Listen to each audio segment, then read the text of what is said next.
there's a number of different fears that crop up as you start going down this road, from financial fears to, do I have enough money? Do I have enough time? Do I have enough, uh, I mean, you have the knowledge down, so that's not in question, but, what were some of those anxieties that came up as you started, coming to terms with the fact that this was something you wanted to do and there wasn't going to be anything that stops you?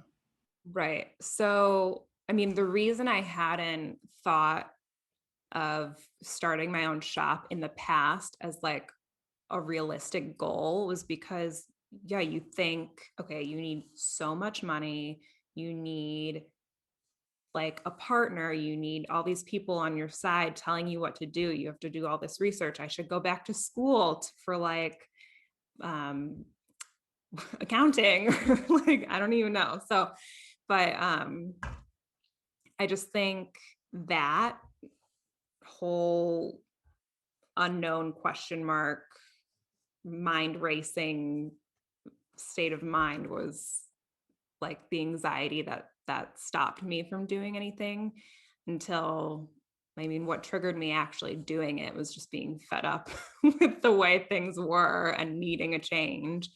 But yeah, I mean, when I really started like laying it out and deciding that I was going to do a digital shop instead of a physical location, it became a lot more approachable.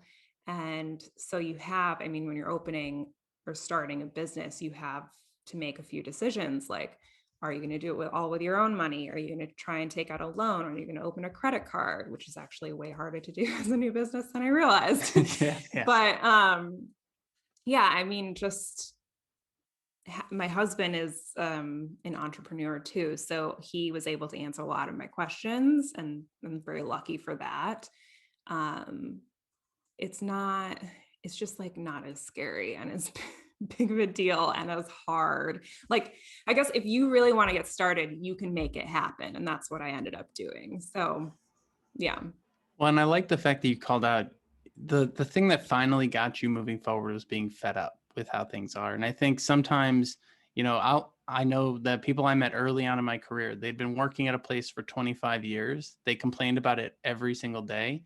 And I just kept Mm-hmm. thinking, well, do something else. I don't understand how this cycle repeats for such a long period of time. Granted, as I get older, I understand it more and more, but there's this interesting thing where we seem to always be trying to avoid discomfort and avoid negative emotions and things like that in life and work and everything. But if you actually just take the time to sit in it, you can realize it can be directional, I guess. Mm-hmm. And I'm kind of curious, what was that maybe moment, or what was that, a moment in time when you sort of hit a point where you went, okay, no, now is the time to move forward? So in during COVID in 2020, we had, at my full-time job, been shut down, and only working from home or like going into ship orders from the end of or mid-March to the first week of June. And I think going back to work in person in June and like seeing customers face to face started feeling off. Like, it still wasn't safe. We know that now.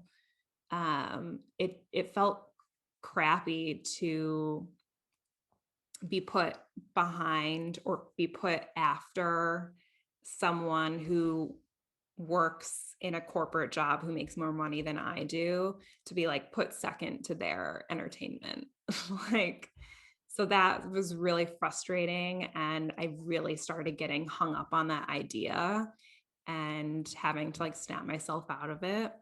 Um, but yeah, just being pushed backward into what full time was before. Even just now recently, we've realized that like we don't want to go back to the way things were, not because it's not safe with COVID, like that's an easy excuse and an easy like right in your face reason, but it's because I wasn't happy like it sucked. Every day getting out of bed was really hard to like go to work. And while I'm there, don't get me wrong, I'm still having happy moments. Like you just get into your stride and it's like a fun job. I can't complain about it, but I don't know, you just get in this like rut. And I was stuck in the mud kind of. And so realizing that, okay, I don't like my circumstances right now. I actually do have the power to change them.